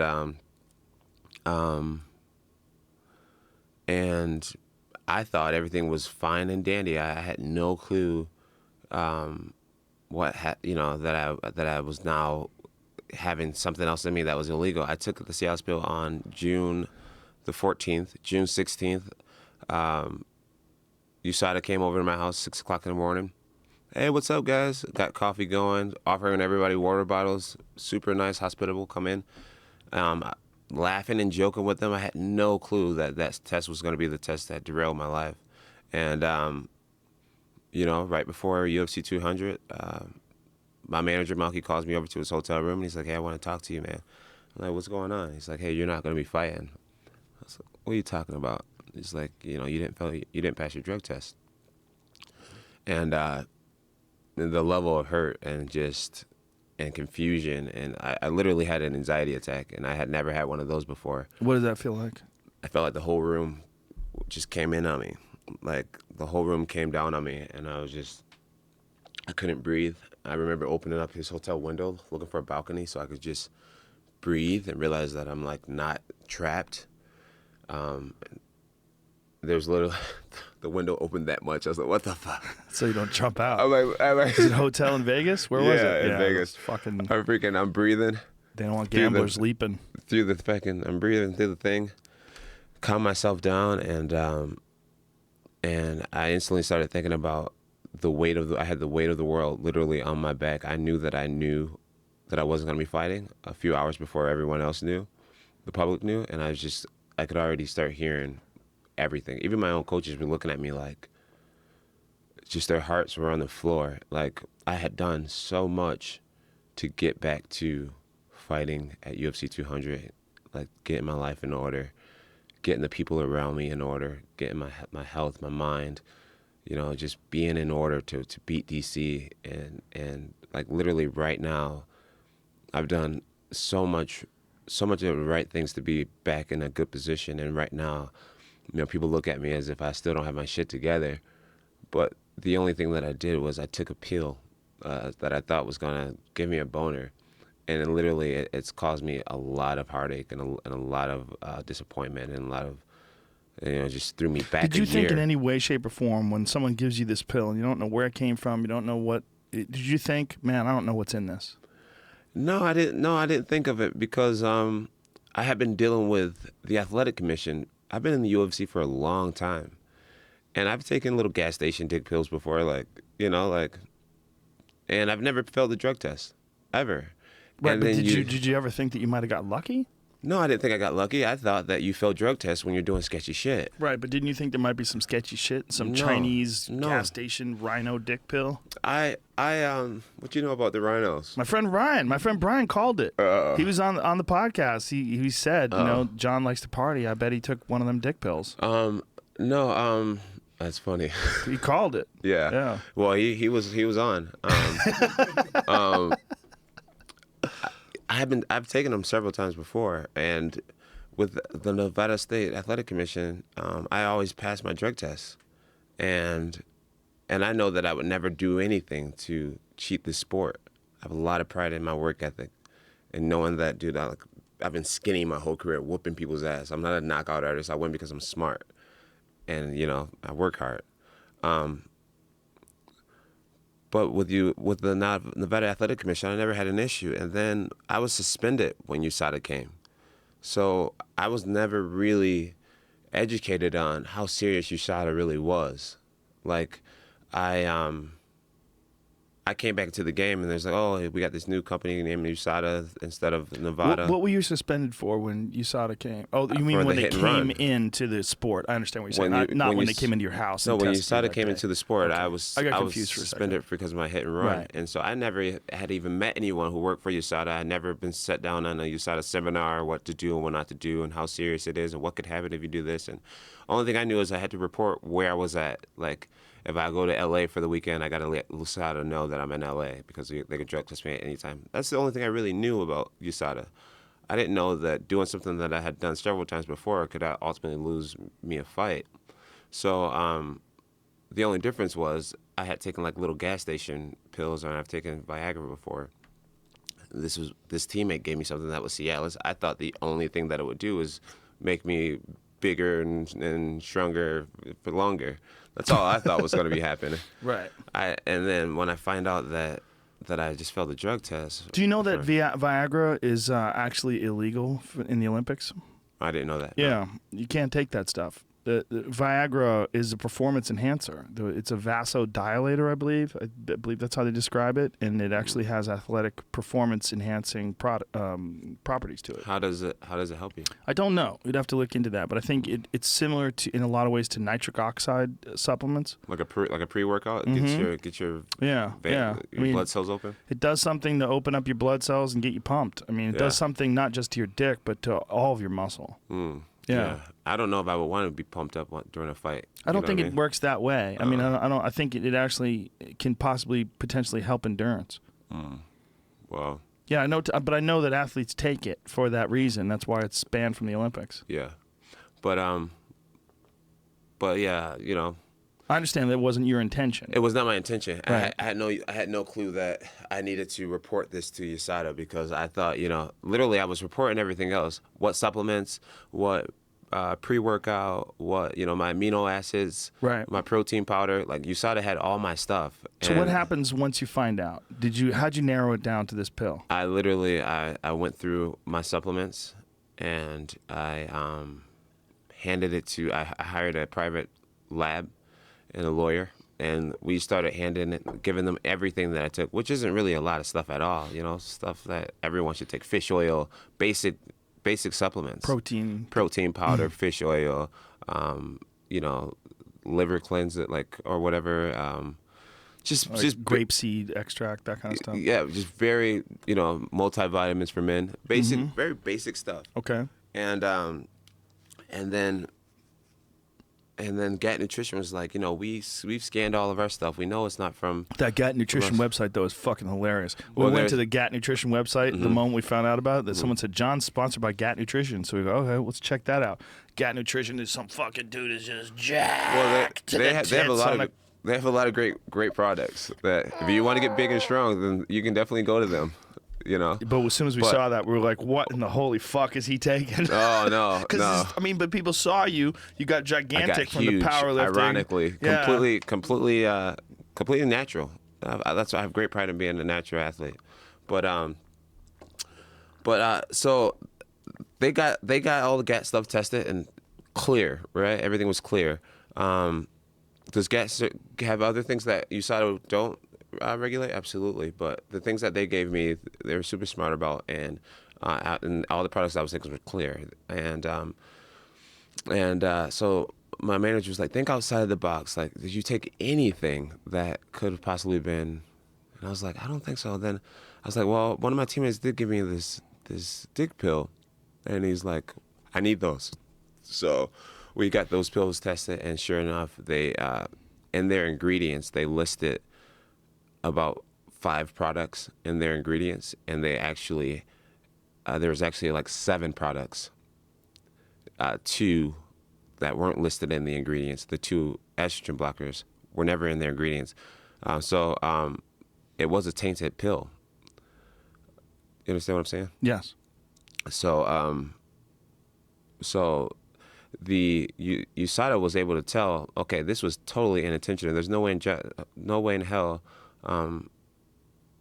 Jon would take these estrogen blockers. First of all, it was very small traces, so it wasn't like I was loaded up with estrogen blockers. Right. And why the fuck would they put estrogen blockers in a dick pill in the first place? We believe that the factory that created these dick pills were maybe manufacturing these pills in a dirty laboratory or whatever, and they were So it's just tainted. Yes, because each pill that we had tested, some of them had more estrogen blockers, some had almost no estrogen blockers, some had small traces. Actually, none of the pills were consistent, so it was obvious that. And we tested several different packages, so it was obvious that these pills were probably getting made in the same machine, and there was just traces. Right. Literally, which is enough to show up in your system when you get drug tested. Literally, we found some of these dick pills that had no estrogen blockers. And you're like, damn, why did I get that one? Yeah, exactly. So I took one that was just contaminated enough, and literally I got tested 2 days later, and it was in my system. So it was obvious that it was a complete accident. Right. And even if I would have reported the dick pill to USADA, they would have read the label, and the label would have never said that it was an estrogen blocker in there, and I still would have had a dirty. Right. Because it was a contaminated pill. Where does that leave you? How much time did they suspend you for? I got suspended for a year, starting from back in July. So now I fight in July of 2017. I love USADA. I love what they're doing. I don't agree with things like that. I don't agree with things like that because what you took does not enhance your performance. No, it doesn't. It's especially in such a trace amount. I feel like in certain circumstances, like there's been several fighters, like Chad Mendez. He has, I believe he has eczema, and he was taking an eczema cream that had some sort of, was it a hormone precursor or a hormone peptide, I believe? Some sort of hormone peptide, I think, that enhances the use of this cream. I don't know the full. I'm obviously not a doctor or a scientist, but there's something about suspending someone for something like that that seems ridiculous. Yeah. Well, in my situation, even USADA's lawyer, he showed a little bit of remorse. I could feel that he felt bad about what was happening to me because I think he could really, even the arbitrators, they could tell what had actually happened. Right. But their problem was, they said Jon was just negligent. Like you should have reported this pill. But that doesn't. It seems to me that's silly. I mean, that's but not. Even if I would have reported the pill, they would have read the ingredients and they would have never saw that there was a trace of something that wasn't advertised. So why suspend someone for something like that? Because they said they have a zero tolerance policy. It was just like I was the first fighter to ever take them into arbitration, and they were more upset that I didn't let them know that I took the pill than what actually happened. There's like the rule is you tell us what you take, and we can point you in a different direction. Right. But I never told them what I took. My whole argument was even if I told you what I took, it still was never on the label. Yeah. So unless you guys were going to spend all the money to take it to a private lab or take it to a laboratory to test this individual pill, you get what I'm saying? I still would have ran into the same situation. I think it's great to protect people from people that are cheating. I don't think it's great to punish someone for taking something that has a trace amount of something that does them absolutely no benefit whatsoever, and clearly wasn't supposed to be in that pill. And wasn't supposed to be in that pill, and clearly wasn't being taken to enhance athletic performance. Right. That seems silly. Yeah. It seems like a mess. Right. It seems like a mess that, I mean, I understand there's zero tolerance policy. I don't agree with it in this, or the Chad Mendez situation. You know, there's weird ones like Yoel Romero. He tested positive for something. They found out that it was in one of the protein powders or something he was taking. It wasn't supposed to be in there. It wasn't listed that way. And they gave him an abbreviated sentence. He should have had no punishment whatsoever. It's just, I mean... My whole thing, Joe, is I'm so grateful. I'm so optimistic, man. I'm always looking for light in every situation. And I think that's the way I deal with things. I always believe there's going to be good at the end of the day. That's just how I am. And I'm just so grateful. Where most people will be so upset with themselves and all this type of stuff, I'm really not. I'm upset about the fans that I let down who flew out to UFC 200 and things like that. But as far as the whole situation, I'm just glad that my name will no longer be associated with steroids. Right. I'd rather be Boner Boy or whatever you want to call me. You know, whatever you want to call me. But steroids, that was really bothering me. So I'm just glad that it's out what actually happened. Why did they choose to suspend you for so long? Just because of the negligence behind it. They didn't like the fact that I was handed a sex pill and I never returned it. I never turned it into them to check it out. And if they did, they still would have kicked you off of UFC 200. And yeah, exactly. So I don't I mean, know. they would have given you maybe a more abbreviated suspension, but still, it's just seems ridiculous. I wonder when we hand pills into USADA or hand anything into the USADA, do they read the label and say, "Oh yeah, you can take this," or do they actually take it somewhere and test it? I'm sure they read the label. I mean, if they did so we that, still would have been in the same position. Yeah, they're not going to test things. I mean, that's expensive, and if it doesn't say it's on there, there's no reason. I mean, if somebody gives you whey protein powder, well, hey, let's test this and make sure that it doesn't have Clomid in it or whatever. It would take weeks to get it back, and it would cost thousands of dollars. And if you're doing that for every UFC fighter. So, yeah, that's my whole thing. I'm like, even if I would have told you guys I took it, you guys would have read the label and gave me the okay. Mm-hmm. Right? Because we're allowed to have what's in Viagra and Cialis in us. Those are actually allowed to.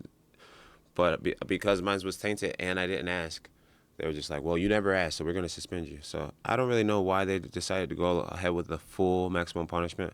But I tend not to just question things. I'm really young, and you know, I believe that my best years, my prime, is even still ahead of me. So I'm not even tripping about it. I'm like, you know, whatever. Like, you know, I believe in God, so I try to always point things back towards God. And I'm just saying, well, you know, maybe this is just God's plan for me. Maybe I need this time away from the sport, just to continue working on my own personal development and growth as a man. And I do believe I'm in a good place right now. So I'm excited to see where I'll be in July, when it's time for me to actually compete again. When in July are you released? I think around July. When was UFC 200? July 8th? July 5th? No, UFC 200 was December 10th or 11th? December 11th? UFC 200? No, that was, I'm sorry. That was UFC 205. UFC 200 was July 9th. Okay, so July 7th I'll be eligible to fight. 2 days before UFC 200. July 7th, 2017, I'll be able to compete. And I'd like to fight right in July. Yeah, there's a big UFC July 4th card that we put on every year, but you're going to miss that.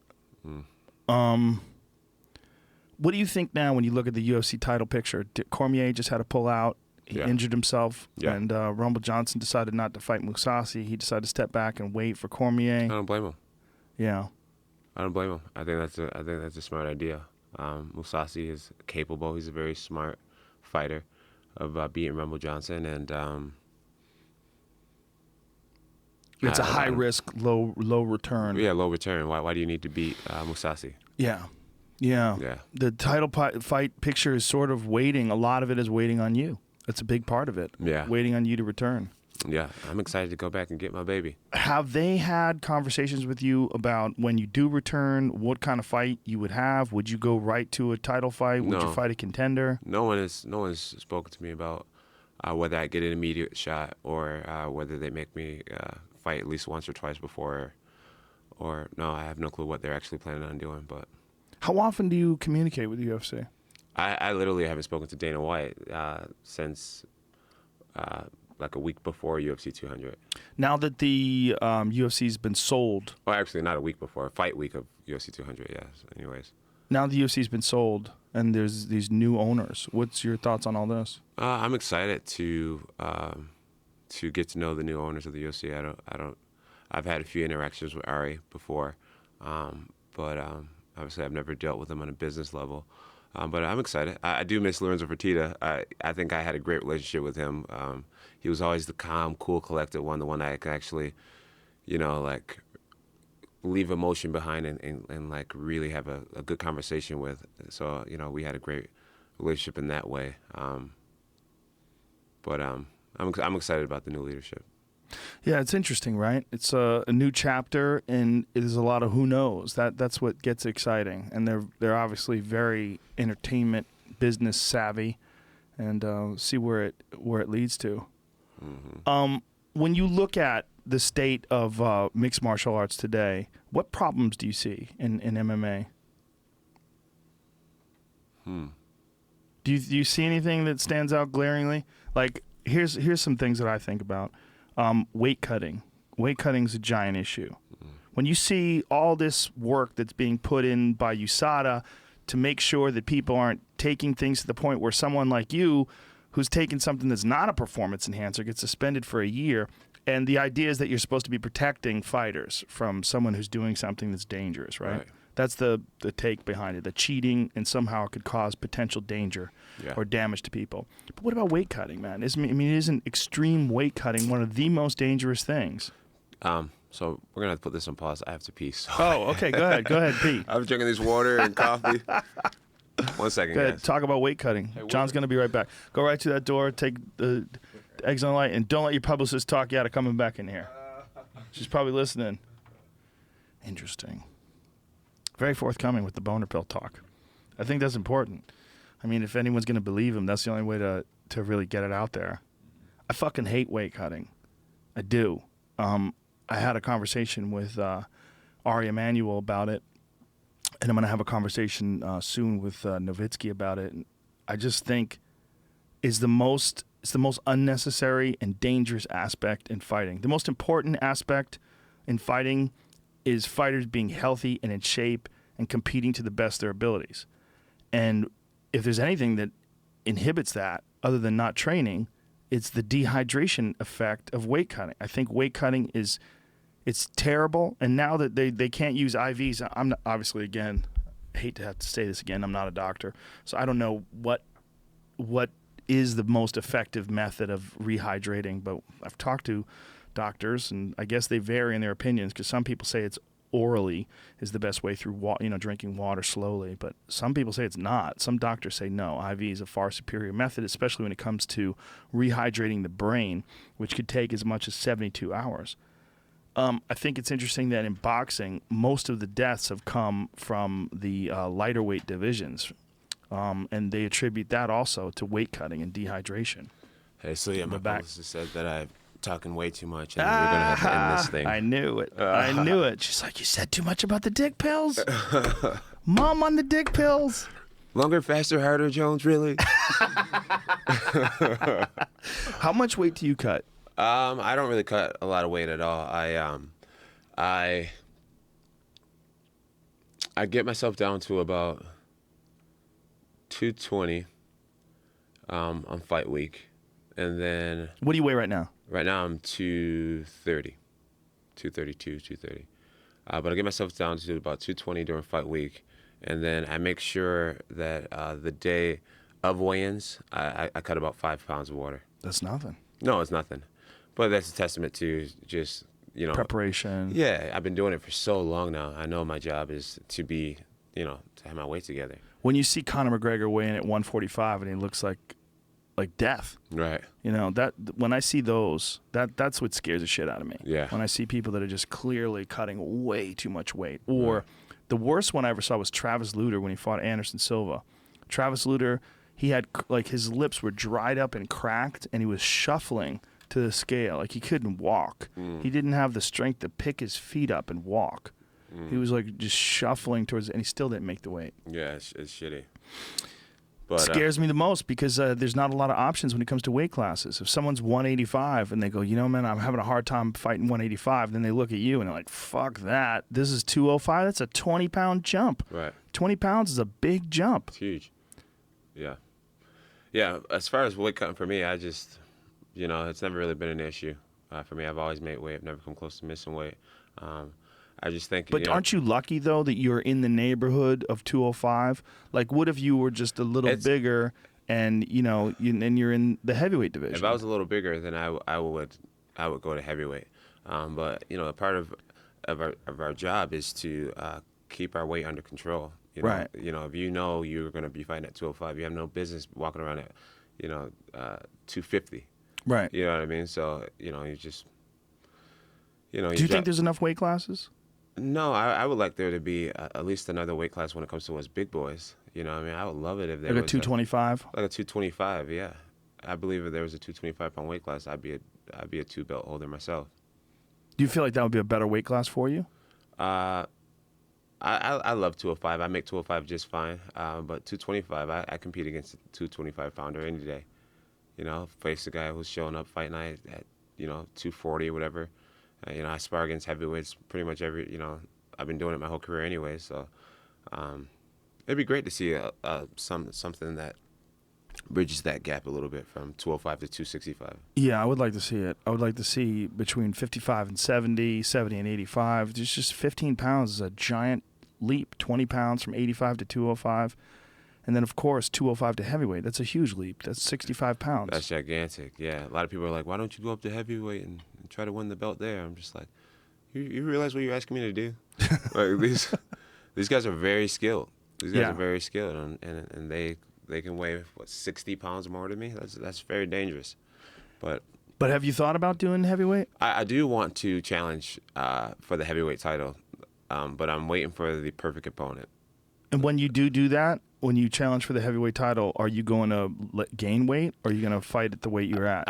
I'll fight right around 230. So you'll just not lose any weight at all? Yeah, I would try to eat a lot and make sure my endurance and speed and agility is where it needs to be. And I've beaten up a lot of heavyweights, man. You know, only people who are at Jackson's have seen that. I've submitted a lot of heavyweights. I've slammed a lot of heavyweights. I've manhandled a lot of heavyweights. And I've done it right at the weight I am now. So I know that I'm capable. I just want to make sure that I compete against the right stylistic matchup for me when I do go to heavyweight and challenge for that title. One of the things you said earlier that I thought was really interesting is you said you're not going to spar hard again. Yeah, no, not until it was time. I feel like I've been majorly preserving myself. So leading up to the Oven St. Preux fight, I took no concussions whatsoever, and then I've been suspended now for another year, and I've taken no concussions. So while I feel like a lot of these guys are in this race to get better, I'm getting a lot better. I'm getting a lot stronger. My wrestling and jiu-jitsu is getting a lot sharper. But I've completely, my brain is feeling great right now. I haven't been polluting it with shit, and I haven't damaged it. And so I just feel like you got the best fighter in light heavyweight history, who's still the youngest guy in the division, who hasn't taken any damage whatsoever and is completely regenerating himself. And I'm going to come back and have this explosive second half of a career. Now, there's a lot of guys that are doing that now where they're not sparring hard. Cowboy barely spars at all. I don't think he even spars. He does like some technical sparring where, it's just tap, touch, just move around, but he's mostly just doing drills. And that's what I'm going to get into. He said he changed that after the Dos Anjos fight. He said when he lost to Rafael Dos Anjos, he just felt like maybe he had diminished himself too much with hard sparring. Dude, a lot of these guys, they leave their career in the gym. Like you get no points. There's a few guys that come to mind right now at Jackson's who get punched in the head. I'm sitting there watching them spar. I watch a lot of fighting, and I'm still a huge student of the game, but I'm not doing it myself. These guys laugh and like, they get punched and they start giggling, or they just, and that's the dumbest shit to me ever. Like, getting punched in the head pisses me off. If I leave practice with a headache, I'm pissed. I feel like I just took away from myself, or just that was one more punch I could have saved for an actual event. So right now, I have a great chin. I've never been rocked or wobbled, and I want to keep it that way. I'm going to preserve myself because the skills will come. But that brain, once it's jello, is jello forever. It is jello forever, and that's a scary thing when you see guys go. Mm-hmm. When you see a guy like maybe Chuck Liddell's one of the best examples ever, because he had an iron jaw at one point in time. He was just indestructible. And then you saw him just get wobbled by shots that normally he would just eat like a Tic Tac. Yeah, yeah. And when it goes, it just goes, and it does not come back. Yeah, I'm saving my shit, Joe. I hear you. I'm saving I want you to. Yeah. Now, Jackson's is such a crazy place because it's a hotbed of MMA talent, and it's a magnet for talented people to come there to get better because they know they're going to be training with a bunch of animals there. But I'm hearing now with the opening of the new place that you guys just got so many tough dudes coming there trying to make a name. Right. Do you have an issue with that when it comes to sparring, where guys want to try to make a name sparring you? I personally don't have an issue with it. So me, since we've had our new gym, it's a gigantic facility, and we need people to pay the bills. So we allow a lot of people to come into the gym who I don't think are always qualified to be in the gym. But we allow everybody to come. And so anybody off the street, like any normal person? No, you can't. No. So our gym manager, he does have an extensive tryout thing that he does where he puts you through jiu-jitsu, wrestling, and kicking and striking and make sure you're knowledgeable about the game. So you have to have experience. Like, how much experience do they have to have? Do they have to be like an amateur MMA fighter, There's like a lot of blue amateur belt in guys. jiu-jitsu? Like, You can't be a guy off the street who don't know shit. who doesn't know shit? But right. but outside of that, if you have a general idea of martial arts, and that we're opening the door to a lot of people right now. So is it like a pro fight gym, or do they offer classes for beginners? There's amateur classes. So if you know almost nothing, you're in the amateur classes, and then there's the pro practices where you literally get guys who aren't very knowledgeable training next to me and Holly Holm, Cowboy Cerrone, and all of us. So it's a fan experience for sure, and it's an experience of a lifetime for a lot of people. And I'm happy for a lot of these guys who come in here aspiring martial arts and gets to train with me and the rest of us, because I can only imagine wanting to you get to play ball with LeBron James and you just got out of college or you never even went to college. Like, I am happy for them. As long as they don't get in my way. That is the big difference, though. As someone who wants to come and play with LeBron James, you want to make a name for yourself. So with me, you could dunk on LeBron James, and everybody like, oh, I can't believe you did that. But so it's a big difference between that and fighting. I have a way of not letting this affect my game personally. I'm a decent judge. Like, I can read people's character a little bit, and if I see you for the first time, you are obviously about 260, 205, whatever, 220, and it's all about the way you look at me. So if you come in the gym and you even look like you have an ounce of a chip on your shoulder, or like an ounce of, holy shit, that's Jon Jones, I'm getting ready to spar him today, or like anything weird that's going on with your eye contact with me, then I'm just not gonna mess with you. I'll say hi to you, and welcome to Jackson's. And what if they say, hey, man, do you want to spar? I'm like, hey, no. I don't have any room for people trying to prove anything with me. But there's a lot of that there, isn't there? It happens. So me, the best way you can work with me when you come to Jackson's is come up, introduce yourself, be kind, be polite, be respectful, and show me that you are here to get better, and that you're not here to, even some guys, they come in and ask for a picture their first day here, and I'm just like, it's like, dude, how about you come here, work your ass off for a few days, few weeks or whatever, and then get to this place where you feel like you're comfortable to ask for a picture instead of just being here and being a fan. People want those fucking pictures. Yeah, it's like, dude, instantaneously. Yeah, it's like, bro, you're here, you're in the church right now, you're in the like, you don't take a picture here, like, if you don't. Yeah, I don't know. I know what you mean. No, yeah, I know you what know you what mean. I mean? Yeah. Like, yeah, you should. That's not where your mind should be at. Like, yeah, look earn at my this. Facebook page. Right, yo, look who I trained with today. It's just like, told you I was a bad motherfucker. Yeah, or you'll see that they'll tag you in a picture and it's like, just train with the GOAT. And really, we didn't even train together. Like, you were just in the room with me, little stuff like that. But I do see the benefits of having so many new people coming in. I mean, everyone has something to teach, and you can learn from anybody from any country if you have an open mind enough. And a lot of the guys come in with a great attitude, and they're just really grateful to be there. And they go with a lot of the top dogs, and we can kind of beat them up a little bit, because they're the new guy or whatever. But every once in a while, you get that one guy with something to prove, and I've really came up with a great way to protect myself from those type of people. But you've run into those. Most people, like, I'm always very defensive when I'm going with a guy who I feel like he could be trying to prove something. Like, even when we're drilling, my defense is always on. I don't give someone the opportunity to take a swing or take a punch. I've had one guy hit me with a monstrous overhand right while we were drilling, and that was intentionally to knock me out. And instead of retaliating, I said, man, you okay? And he's like, yeah, I'm all right. I'm sorry. I don't know what happened. And I was just like, okay, well, that was fun, man. Nice working with you. Just would never ever work with you again. I had one guy punch me in the balls intentionally too, not too long ago, and that was his last time ever training with me as well. So it's smart. That's a smart strategy. Yeah, that's a very smart way to handle it too. Yeah. Yeah, but you do find those disturbed people that get involved in fighting, and they do want to take a chance at a guy like Jon Jones. Just take a swing at you, man. What if I connect and knock him out? I knocked out Jon Jones. Right. I go like the few times that it has happened too. I'll let my teammates know I'm going to match what you're trying to do to me. So don't be surprised if I fuck you up with something that's a little bit more than what you would do to a training partner. Right. If I realize you're trying to hurt me. Do you meditate, John? I used to meditate a lot. Now I'm more big into visualization. When did you used to meditate? Right around 2010, 2011.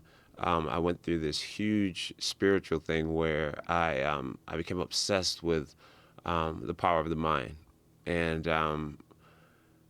I got into it deep, like really deep, just meditation, visualization, and just realizing how powerful our minds actually are, like how we really do paint our world with our thoughts and our level of self-belief. And so right around 2010, I just took myself to this different mental level where I took myself from being an average Joe, kind of. You probably hate average Joe, huh? Doesn't bother me. I took myself. You're like, what's average about? I'm so used to that name. It's such a goofy name. It's good. It's like a blank. It's like cardboard. Yeah. It's like there's nothing to it. Yeah. So I took myself from being very average-minded to actually believing that I was the shit, and believing that I could be the shit, and that I could be the GOAT and be the greatest and never lose. And I took myself to a different place mentally, and a lot of it came from mental practice and meditation and visualization and just seeking knowledge from people who are strong believers, guys like Les Brown and Tony Robbins and guys like that. I just became really obsessed with just learning about the power of the mind. So I used to meditate. Now I just I have a lot of things that stuck with me, a lot of ways of believing that stuck with me that just subconsciously I know who I am and what I'm capable of and how I believe and how powerful my mind actually is. I'm a firm believer in meditation because I believe that human beings can get caught up, especially someone involved in a very difficult endeavor like you are. You can get caught up in the momentum of your life, and sometimes it's very hard to reset. It's very hard to separate yourself from it and get a balanced and, as much as you can, objective perspective. And I think one of the best ways to do that is to take time where you sit and you close your eyes and you do nothing and just concentrate on your breathing and just set it all aside and extract yourself, extract your consciousness from the momentum of your life. And I think a lot of people don't do that, and they get caught up in this hurricane of existence, right, where everything is just constantly going on. Your phone won't stop ringing. There's fucking people knocking at your door. You got this going on, that going on. You got to go catch this flight, and oh shit, you got a fight coming up, and oh shit, you got this and that, and sometimes you lose yourself. Yeah, you lose yourself in that wave of life. I definitely lost myself at one point in my life, and I feel like right now I'm at this position where I am myself, and I can see Jon Jones, and I'm like I can like look at my career from a fan perspective. You get what I'm saying? Mm-hmm. And actually make fun of myself. Like, damn, you fucking idiot. like what have you done? Like, you know what I mean? Like, I have a good way of detaching something inside of me and seeing what's happening, and okay, oh no, it's not over. All you gotta do is just do this, do that, and you get what I'm saying? Yeah. So I'm not necessarily meditating these days, but I do have the capability of taking away who I actually am at this point and realizing that this is just a part of me, or this is just a situation in my life. This isn't my actual life. This isn't my final destination. This is just a small moment in time that I'm going through right now. You get what I'm saying? Right. I get what you're saying. So that's my form of meditation. I step away from terrible situations and look at myself as if it's the future, and I'm looking back on what's happened to me or what's happening, and I say, okay, how can I get myself out of this? How can I make this better? What do I need to do to turn this around? You get what I'm saying? Right. Instead No, I do of get what you're being saying. completely immersed in the moment and thinking that, oh, I can't get out of it, like, you know. No, I said earlier that UFC 205 was in December. I know it's November. That's what I fucked up. 205. Oh, 205, Yeah. Oh, 205, right? Yeah, I'm thinking but 200, sorry. What I'm thinking of in December, when is your grappling match with Dan Henderson? December 11th. That's December 11th. Okay, that's what I'm fucked up on. What is this? Is this EBI rules? So this is submission This is only. Chael Sonnen's I think event? he's the president of it or something like that. Yeah. Do we have you have the information for all that? Let's put it up so tell people how they can see that. What made you decide to do this? Just to mix it up while you're off? Yeah, they reached out to me. I did like a small grappling event. Like I was at an autograph signing. I saw that. Yeah, some guy was like, "Hey, you ever roll and like competitively?" And I was like, "No, actually, I haven't since 2009 or something." Like I did one jiu-jitsu match my whole career, and I won it with 4 submissions against these guys or whatever. He's like, "Man, you should come over and roll with me." And I'm like, "What belt are you?" And he's like, I think the guy who challenged me was like a purple belt or something. And I'm like, I really don't do that type of stuff. I would have to go home. I don't have any clothes or anything. And he's like, "Oh, we're selling gis over here and rash guards." And I was like, "I don't think I'm gonna roll, man. Like And so he's like, "Well, at least come over and say hi. There's a lot of kids over there, a lot of people who just love to see you. Come show some support to the jiu-jitsu community." I'm like, "All right, I could do that." And so when I went over there after my autograph signing, there was a bunch of people standing around, and I was greeting everybody. And the guy was like, "Hey, like, are you gonna roll with me or what?" And I was just like, and a lot of people heard him, and I was just like, I feel like when someone's trying to, I feel like someone wins when they call you out and you don't oblige them. Right. You know what I mean? So I was just like, in this guy's head, it's a small victory knowing that I backed down, and it's right. We're not punching, it's jiu-jitsu, right? So no one's gonna get hurt.